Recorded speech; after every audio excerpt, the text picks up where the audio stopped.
Alrighty, folks. So we're going to start with our reading from the things that they carried, or the things they carried.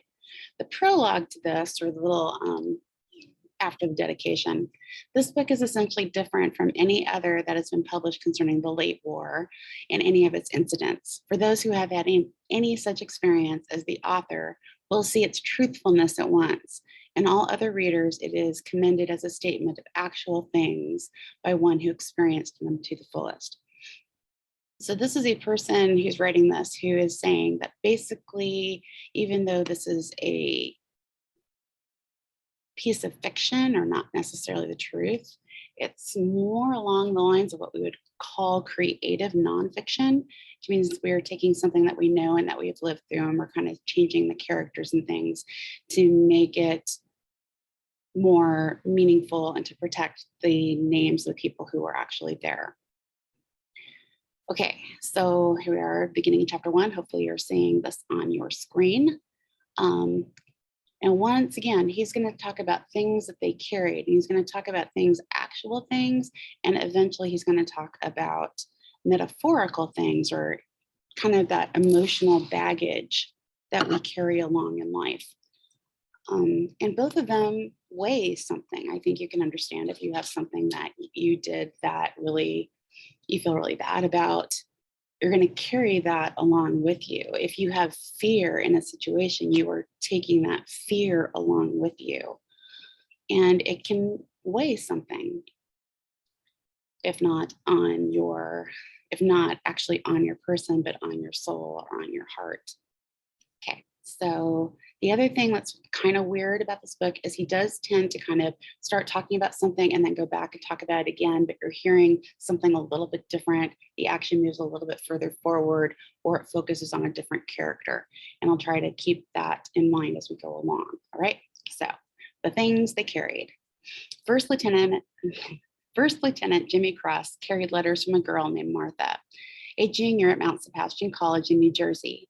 They were not love letters, but Lieutenant Cross was hoping, so he kept them folded in plastic at the bottom of his rucksack. In the late afternoon, after a day's march, he would dig his foxhole, wash his hands under a canteen, unwrap the letters, hold them with the tips of his fingers, and spend the last hour of light pretending. He would imagine romantic camping trips to the White Mountains in New Hampshire.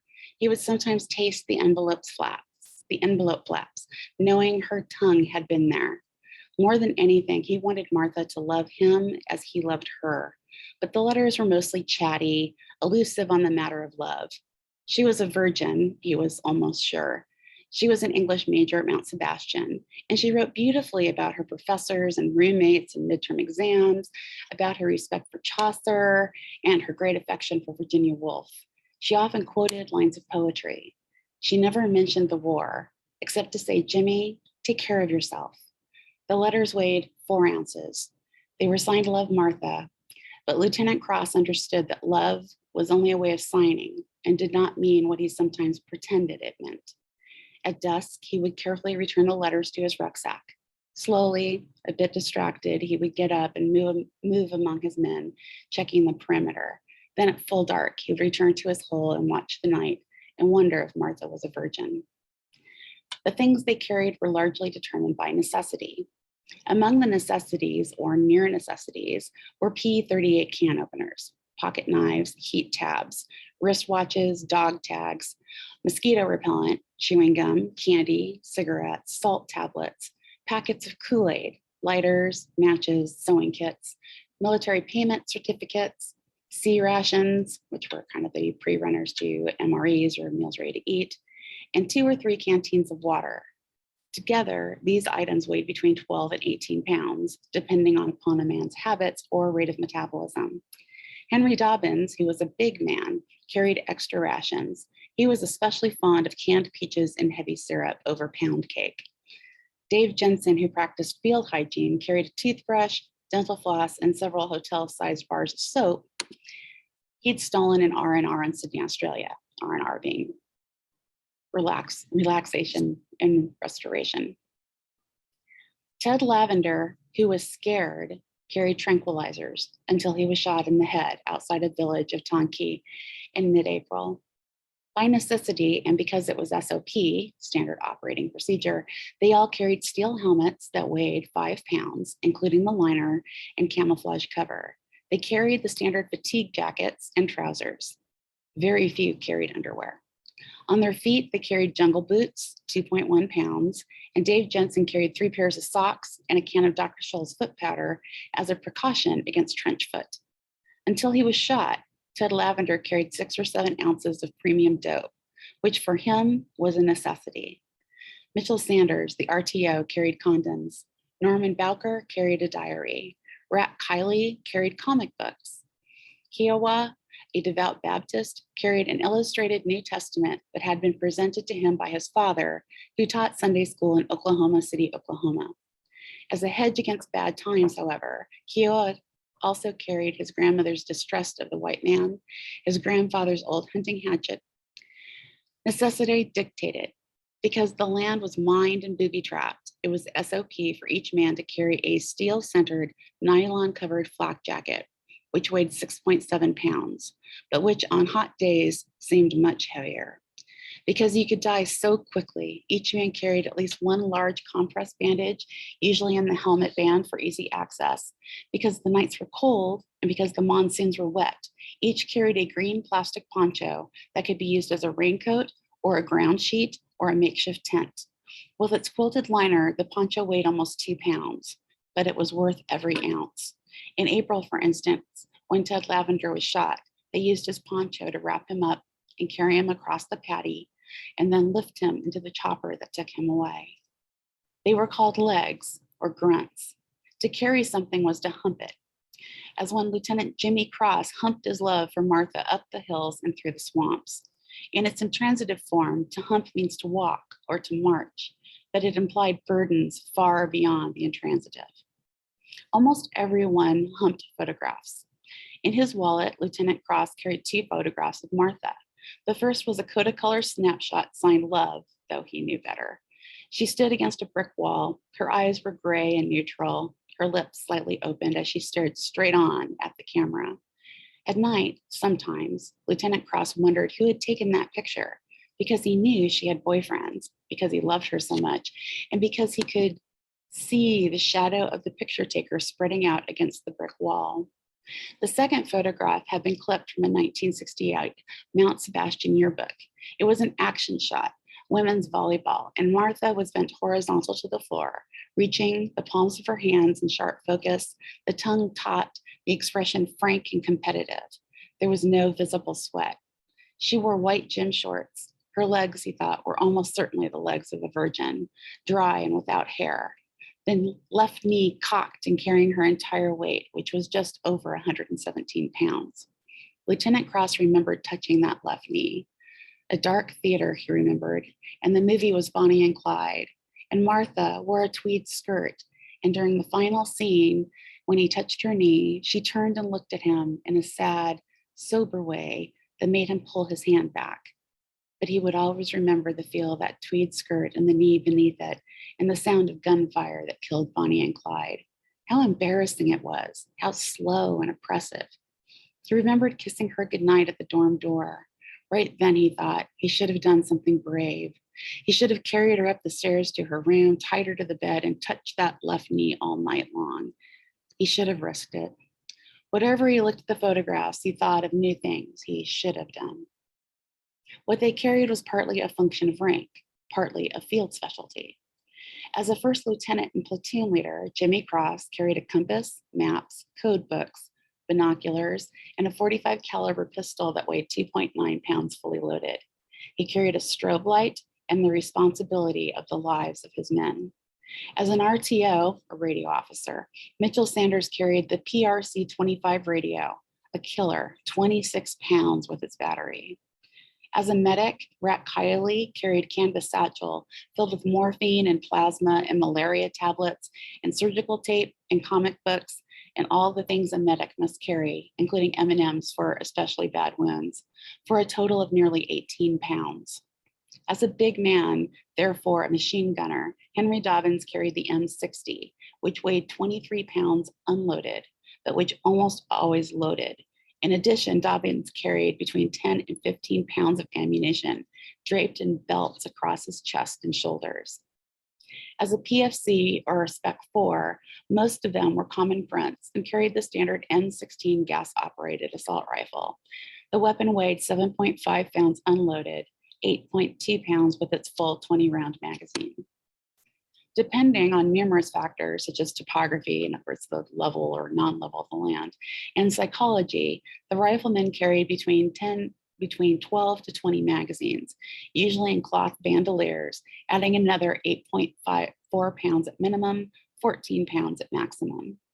When it was available, they also carried M16 maintenance gear, rods and steel brushes and swabs and tubes of LSA oil, all of which weighed about a pound. Among the grunts, some carried the M79 grenade launcher, 5.9 pounds unloaded, a reasonably light weapon except for the ammunition, which was heavy. A single round weighed 10 ounces. A typical load was 25 rounds. But Ted Lavender, who was scared, carried 34 rounds when he was shot and killed outside Tonke.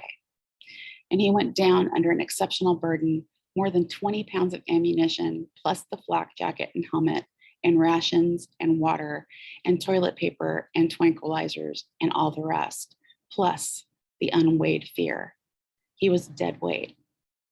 There was no twitching or flapping, Kiowa said, who saw it happen. He said it was like watching a rock fall or a big sandbag or something, just boom, then down. Not like the movies where the dead guy rolls around and does fancy spins and goes ass over tea kettle. Not like that, Kiowa said. The poor bastard just fat fleck fell. Boom, down, nothing else. It was a bright morning in mid-April. Lieutenant Cross felt the pain. He blamed himself. They stripped off Lavender's canteens and ammo, all the heavy things. And Rat Kiley said it was obvious the guy's dead. And Mitchell Sanders used his radio to report one US KIA killed in action and to request a chopper. Then they wrapped Lavender in his poncho and they carried him out to a dry paddy, established security, and sat smoking the dead man's dope until the chopper came. Lieutenant Cross kept to himself. He pictured Martha's smooth young face, thinking he loved her more than anything, more than his men, and now Ted Lavender was dead because he loved her so much. He could not stop thinking about her. When the dust-off arrived, they carried Lavender aboard. Afterward, they burned Tonke. They marched until dusk, then dug their holes. That night, Kiowa kept explaining how you had to be there, how fast it was, how the poor guy just dropped like so much concrete. Boom, down, he said, like cement. In addition to the three standard weapons, the M60, the M16, and the M79, they carried whatever presented itself or whatever seemed appropriate as a means of killing or staying alive. They carried catch as catch can. As varied times in various situations, they carried M14s and CAR-15s and Swedish Ks and grease guns and captured AK-47s and CHICOMs and RPGs, radio-propelled grenades, and Simonoff carbines and black market Uzis and 38 caliber Smith & Wesson handguns and 66 millimeter LAWSs and shotguns and silencers and blackjacks and bayonets and C4 plastic explosives. Lee Strunk carried a slingshot, a weapon of last resort, he called it. Mitchell Sanders carried brass knuckles. Kiowa carried his grandfather's feathered hatchet. Every third or fourth man carried a Claymore anti-personnel mine, 3.5 pounds with its firing device. They all carried fragmentation grenades, 14 ounces each. They all carried at least one M18 colored smoke grenade, 24 ounces. Some carried CS or tear gas grenades. Some carried white phosphorus grenades. They carried all they could bear and then some, including a silent awe for the terrible power of the things they carried. In the first week of April, before Lavender died, Lieutenant Jimmy Cross received a good luck charm from Martha. It was a simple pebble, an ounce at most, smooth to the touch. It was milky white in color with flecks of orange and violet, oval-shaped like a miniature egg. In the accompanying letter, Martha wrote she had found the pebble on the Jersey shoreline, precisely where the land touched the water at high tide. where things came together but also separated. This was a separate but together quality, she wrote, that had inspired her to pick up the pebble and carry it in her breast pocket for several days, where it seemed weightless, and then to send it through the mail by air as a token of her truest feelings for him. Lieutenant Cross found this romantic. He wondered what her truest feelings were exactly, and what she meant by separate but together. He wondered how the tides and waves had come into play on that afternoon along the Jersey shoreline when Martha saw the pebble and bent down to rescue it from geology. He imagined bare feet. Martha was a poet with a poet's sensibilities, and her feet would be brown and bare, the toenails unpainted, the eyes chilly and somber like the ocean in March. And though it was painful, he wondered who had been with her that afternoon. He imagined a pair of shadows moving along the strip of sand where things came together, but also separated. It was a phantom jealousy, he knew, but he couldn't help himself. He loved her so much. On the march through the hot days of early April, he carried that pebble in his mouth, turning it with his tongue, tasting sea salt and moisture. His mind wandered. He had difficulty keeping attention on the war. On occasion, he would yell at his men to spread out into column, to keep their eyes open, but then he would slip away into daydreams, just pretending, walking barefoot along the Jersey shore, with Martha carrying nothing. He would feel himself rising, sun and waves and gentle winds, all love and lightness. What they carried varied by mission. When a mission took them to the mountains, they carried a mosquito netting, machetes, canvas tarps, extra bug juice. If a mission seemed extremely hazardous, or if they involved a place they knew to be bad, they carried everything they could. In certain heavily mined AOs, where the land was dense with toe poppers and bouncing betties, those were both kinds of mines, they took turns humping a 28-pound mine detector. With its headphones and big sensing plate, the equipment was a stress on the lower back and shoulders, awkward to handle, often useless because of the shrapnel already in the earth. But they carried it anyway, partly for safety, partly for the illusion of safety. On ambush or in other missions, they carried peculiar little odds and ends. Kiowa always took along his New Testament and a pair of moccasins for silence. Dave Jensen carried night sight vitamins high in carotene. Lee Strunk carried his slingshot, ammo he claimed would never be a problem. Rat Kiley carried brandy and M&M's candy. Until he was shot, Ted Lavender carried the Starlight scope, which weighed 6.3 pounds with its aluminum carrying case. Henry Dobbins carried his girlfriend's pantyhose wrapped around his neck as a comforter. They all carried ghosts. When dark came, they would move out single file across the meadows and paddies to their ambush coordinates, and they would quietly set up the claymores and lie down and spend the night waiting. Other missions were more complicated and required special equipment. In mid-April, it was their mission to search out and destroy the elaborate tunnel complexes near the Tonki area, south of Chulai. To blow the tunnels, they carried a 1-pound blocks of penetrite high explosives, 4 blocks to a man, 68 pounds in all. They carried wiring, detonators, and battery-powered clackers. Dave Jensen carried earplugs. Most often, before blowing the tunnels, they were ordered by high command to search them, which was considered bad news, but by and large, they just shrugged and carried out orders. Because he was a big man, Henry Dobbins was excused from tunnel duty. The others would draw numbers.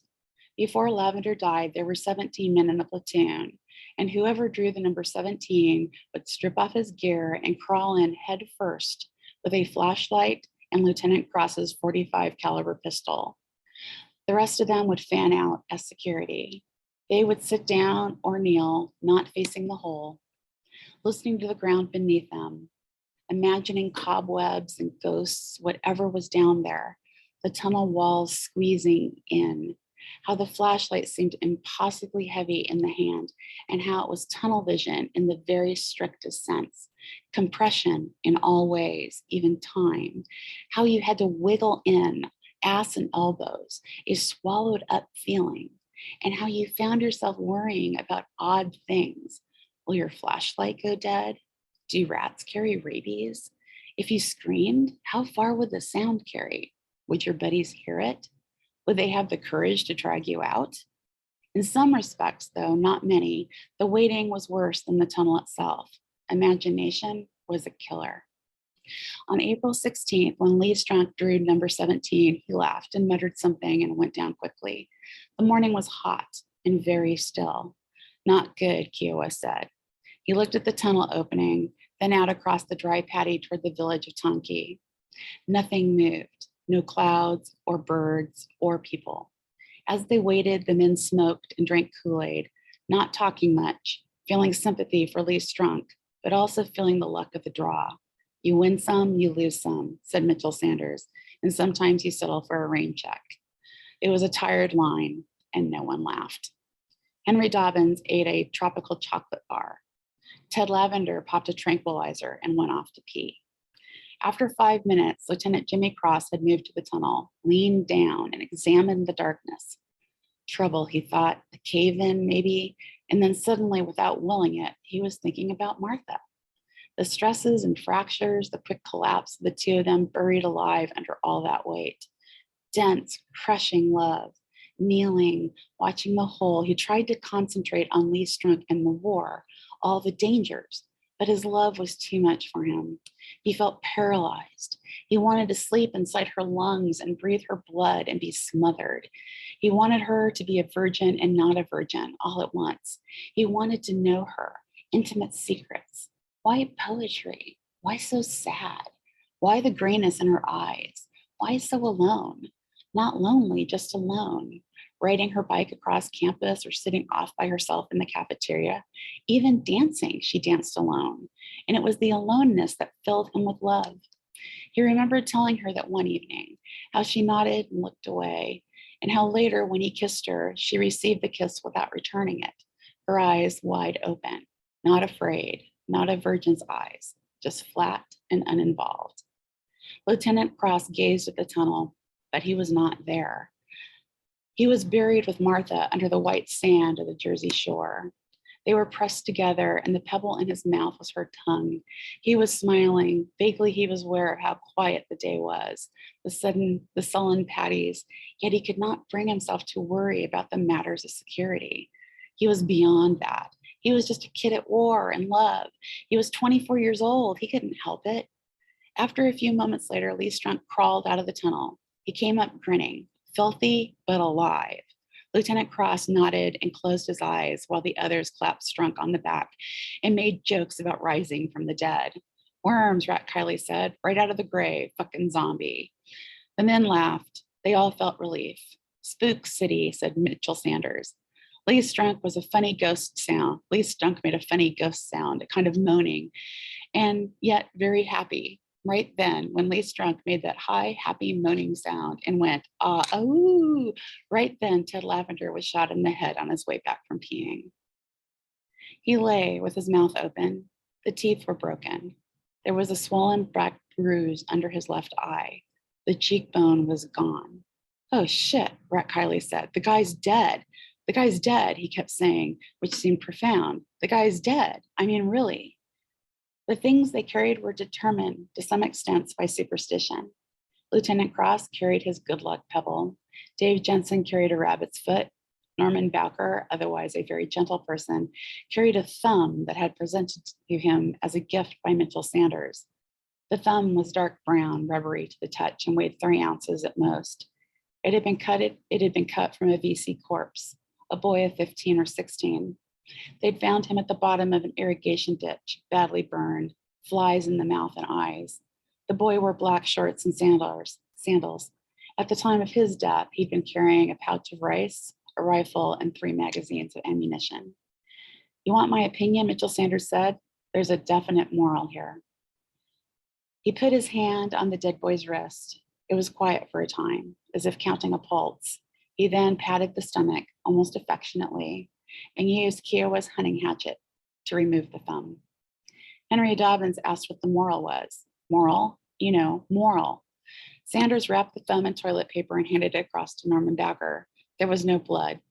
Smiling, he kicked the boy's head, watched the flies scatter, and said, "It's like with that old TV show, Paladin, have gun will travel." Henry Dobbins thought about it. "Yeah, well," he finally said, "I don't see no moral." "There it is, man. Fuck off." They carried USO stationery and pencils and pens. They carried sterno, safety pins, trip flares, signal flares, spools of wire, razor blades, chewing tobacco, liberated jaw sticks, and statuettes of the smiling Buddha, candles, grease pencils, the Stars and Stripes, which was a magazine at the time, fingernail clippers, psyops leaflets, bush hats, bolos, and much more. Twice a week, when the resupply choppers came in, they carried hot chow in green Mermite cans and large canvas bags filled with iced beer and soda pop. They carried plastic water containers, each with a 2-gallon capacity. Mitchell Sanders carried a set of starched tiger fatigues for special occasions. Henry Dobbins carried Black Flag insecticide. Dave Jensen carried empty saddlebags that could be filled at night for added protection. Lee Strunk carried tanning lotion. Some of them carried in common, some things they carried in common. Taking turns, they carried the big PRC 77 scrambler radio, which weighed 30 pounds with its battery. They shared the weight of memory. They took up what others could no longer bear. Often they carried each other, the wounded or weak. They carried infections. They carried chess sets, basketballs, Vietnamese English dictionaries, insignia of rank, bronze stars, purple hearts, plastic cards imprinted with code of conduct. They carried diseases, among them malaria and dysentery. They carried lice and ringworm and leeches and paddy algae and various rots and molds. They carried the land itself, Vietnam, the place, the soil, a powdery orange-red dust that covered their boots and fatigues and faces. They carried the sky, the whole atmosphere. They carried it, the humidity, the monsoons, the stink of fungus and decay, all of it. They carried gravity. They moved like mules. By daylight, they took sniper fire. At night, they were mortared. But it was not battle. It was just the endless march, village to village, without purpose, nothing won or lost. They marched for the sake of the march. They plodded along, slowly, dumbly, leaning forward against the heat, unthinking, all blood and bone, simple grunts, soldiering with their legs, toiling up the hills and down into paddies and across the rivers and up again and down, just humping, one step and then the next and then another, but no volition, no will, because it was automatic. It was anatomy. And the war was entirely a matter of posture and carriage. The hump was everything, a kind of inertia, a kind of emptiness, a dullness of desire and intellect and conscience and hope and human sensibility. Their principles were in their feet. Their calculations were biological. They had no sense of strategy or mission. They searched the villages without knowing what to look for, not caring, kicked over jars of rice, frisking children and old men, blowing tunnels, sometimes setting fires and sometimes not, then forming up and moving on to the next village, then other villages, and there it would always be the same. They carried their own lives. The pressures were enormous. In the heat of the early afternoon, they would remove their helmets and flak jackets, walking bare, which was dangerous, but which helped ease the strain. They would often discard things along the route of the march, purely for comfort.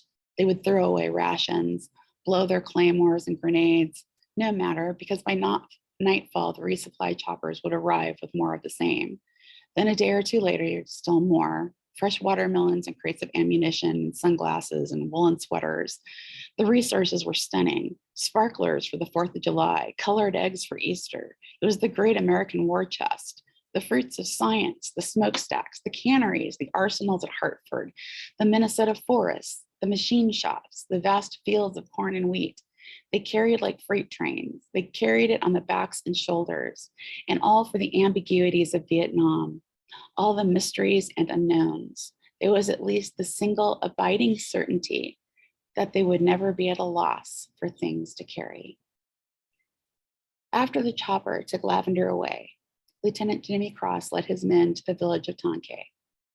They burned everything. They shot chickens and dogs. They trashed the village well. They called in artillery and watched the wreckage.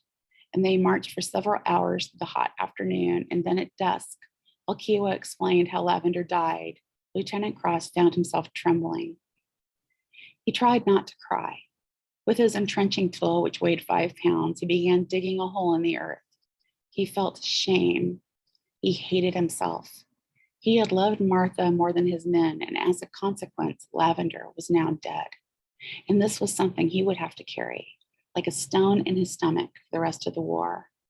All he could do was dig, use his entrenching tool like an axe, slashing, feeling both love and hate. And then later, when it was full dark, he sat in the bottom of his foxhole and wept. It went on for a long while. In part, he was grieving for Ted Lavender, but mostly it was for Martha and for himself, because she belonged to another world which was not quite real. And because she was a junior at Mount Sebastian College in New Jersey, a poet and a virgin and uninvolved, and because he realized she did not love him and never would. Like cement, Kiowa whispered in the dark. I swear to God, boom, down, not a word. I've heard this, said Norman Backer. A pisser, you know, still zipping himself. Zapped while zipping. All right, fine, that's enough. But you had to see it. The guy just, I heard, man, cement. Now just, why not shut the fuck up? Kiowa shook his head sadly and glanced over at the hole where Lieutenant Jimmy Cross sat watching the night. The air was thick and wet. A warm, dense fog had settled over the paddies, and there was a stillness that precedes rain. After a time, Kiowa sighed. One thing for sure, he said. The lieutenant's in some deep hurt. I mean, that crying jag, the way he was carrying on, that wasn't fake or anything. He was real heavy-duty hurt. The man cares. Sure, Norman Backer said. Say what you want, the man does care. We all got problems, not Lavender. I guess not, Backer said. Do me a favor, though. Shut up. That's a smart Indian. Shut up. Shrugging, Kiowa pulled off his boots. He wanted to say more just to lighten up his sleep, but instead, he opened his New Testament and arranged it beneath his head as a pillow. The fog made things hollow and unattached. He tried not to think about Ted Lavender, but when he was thinking how fast it was, no drama, down and dead, and how it was so hard to feel anything except surprise, it seemed unchristian. He wished he could find some great sadness or even anger, but the emotion wasn't there and he couldn't make it happen. Mostly he felt pleased to be alive. He liked the smell of the New Testament under his cheek, the leather and ink and paper and glue, whatever chemicals were. He liked hearing the sounds of the night. Even his fatigue, it felt fine, the stiff muscles and prickly awareness of his own body, a floating feeling. He enjoyed not being dead. Lying there, Kiowa admired Lieutenant Jimmy Cross's capacity for grief. He wanted to share the man's pain. He wanted to care as Jimmy Cross cared. And yet, when he closed his eyes, all he could think was boom down. And all he could feel was the pleasure of having his boots off and the fog curling in around him and damp soil and the Bible smells and the plush comfort of night. After a moment, Norman Backer sat up in the dark. What the hell, he said. You want to talk? Talk. Tell it to me. Forget it. No, man, go on. One thing I hate is a silent Indian. For the most part, they carried themselves with poise, a kind of dignity. Now and then, however, there were times of panic, when they squealed or wanted to squeal but couldn't, when they twitched and made moaning sounds and covered their heads and said, Dear Jesus, and flopped around on the earth and fired their weapons blindly and cringed and sobbed and begged for the noise to stop and went wild and made stupid promises to themselves and to God and to their mothers and fathers, hoping not to die. In different ways, it happened to all of them. Afterward, when the firing ended, they would blink and peek up. They would touch their bodies, feeling shame, then quickly hiding it. They would force themselves to stand, as if in slow motion, frame by frame. The world would take on the old logic, absolute silence, then the wind, then sunlight, then voices. It was the burden of being alive. Awkwardly, the men would reassemble themselves, first in private, then in groups, becoming soldiers again. They would repair the leaks in their eyes. They would check for casualties, call in dust-offs, light cigarettes, try to smile, clear their throats and spit, begin cleaning their weapons. After a time, someone would shake his head and say, "No lie, I almost shit my pants." And someone else would laugh, which was meant it was bad, yes, but the guy had obviously not shit his pants, so it wasn't that bad. And in any case, nobody would ever do such a thing and then go ahead and talk about it. They would squint into the dense, oppressive sunlight. For a few moments, perhaps, they would fall silent, lighting a joint or tracking its passage from man to man, inhaling, holding in the humiliation. Scary stuff, one of them might say. But then someone else would grin, flick his eyebrows, and say, "Roger Dodger, almost cut me a new asshole, almost." There were numerous such poses. Some carried themselves with a sort of wistful resignation, others with pride or stiff soldierly discipline or good humor or macho zeal. They were afraid of dying, but they were even more afraid to show it. They found jokes to tell. They used a hard vocabulary to contain terrible softness. Greased, they'd often say, offed, lit up, zapped while zipping. It wasn't cruelty, just stage presence. They were actors. When someone died, it wasn't quite dying, because in a curious way, it seemed scripted, and because they had their lines almost memorized, irony mixed with tragedy, and because they called it by other names, as if to insist and destroy the reality of death itself. They kicked corpses, they cut off thumbs, they talked grunt lingo. They told stories about Ted Lavender's supply of tranquilizers, how the poor guy didn't feel a thing, how incredibly tranquil he was. "There's a moral here," said Mitchell Sanders. They were waiting for Lavender's chopper, smoking the dead man's dope. The moral's pretty obvious," Sanders said and winked. "Stay away from drugs. No joke, they'll ruin your day every dime." "Cute," said Henry Dobbins. "Mind blower, get it? Talk about the wiggly. Nothing left, just blood and brains." They made themselves laugh. "There it is," they'd say over and over.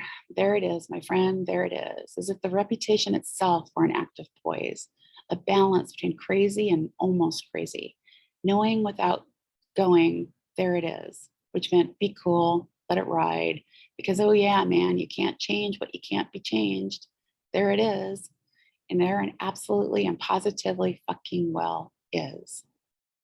They were tough. They carried all the emotional baggage of men who might die. Grief, terror, love, longing, these were intangibles. But the intangibles had their own mass and specific gravity. They had tangible weight. They carried shameful memories. They carried the common secret of cowardice barely restrained, the instinct to run or freeze or hide. And in many respects, this was the heaviest burden of all, for it could never be put down. It required perfect balance and perfect posture. They carried their reputations. They carried the soldier's greatest fear, which was the fear of blushing. Men killed and died because they were embarrassed not to. What had they brought? It was what they'd brought with them to the war in the first place. Nothing positive, no dreams of glory or honor, just to avoid the blush of dishonor. They died so as not to die of embarrassment. They crawled into tunnels and walked point and advanced under fire. Each morning, despite the unknowns, they made their legs move. They endured. They kept humping. They did not submit to the obvious alternative, which was simply to close their eyes and fall. So easy, really. Go limp and tumble to the ground and let your muscles unwind and not speak and not budge until your buddies picked you up and lifted you into a chopper that would roar and dip its nose and carry you off to the world. A mere matter of falling. Yet no one ever fell. It was not courage exactly. The object was not valor. Rather, they were too frightened to be cowards. By and large, they carried these things inside, maintaining the mask of composure. They sneered at sick call. They spoke bitterly about guys who found release by shooting off their own toes or fingers. Pussies, they say, candy asses. It was fierce, mocking talk, but only a trace of envy or awe. But even so, the image played itself out behind their eyes. They imagined the muzzle against flesh, So easy. Squeeze the trigger and blow away a toe. They imagined it. They imagined the quick, sweet pain, then the evacuation to Japan, then a hospital with warm beds and cute geisha nurses. And they dreamed of freedom birds. At night, on guard, staring into the dark, they were carried away by jumbo jets. They felt the rush of takeoff. Gone, they yelled, and then velocity, wings and engines, a smiling stewardess. And it was more than a plane, it was a real bird, a big, sleek silver bird with feathers and talons and high screeching. They were flying.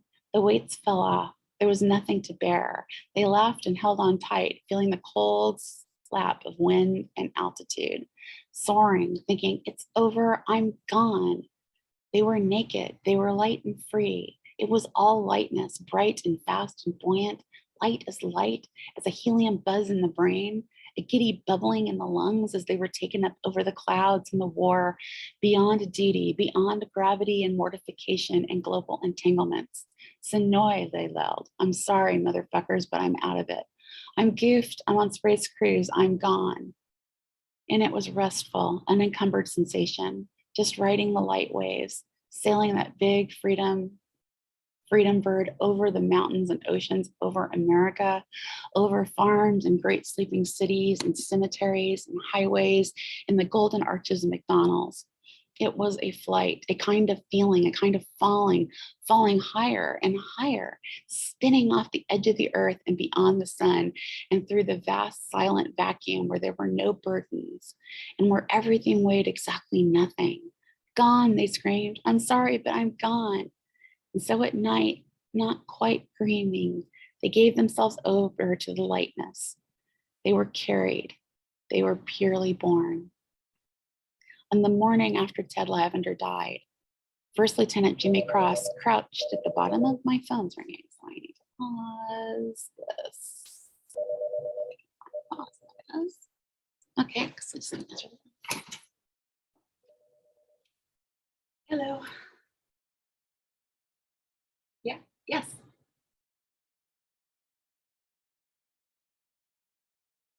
Uh-huh.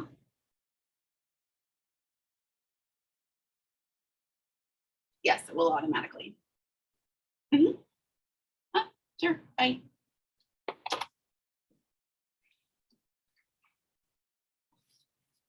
Okay, so a brief break where we answer the phone. Okay, just change. Okay, so starting again. On the morning after Ted Lavender died, First Lieutenant Jimmy Cross crouched in the bottom of his foxhole and burned Martha's letters. He burned the 2 photographs. There was a steady rain falling, which made it difficult. Can I get a date for my credits? See here. Then I did the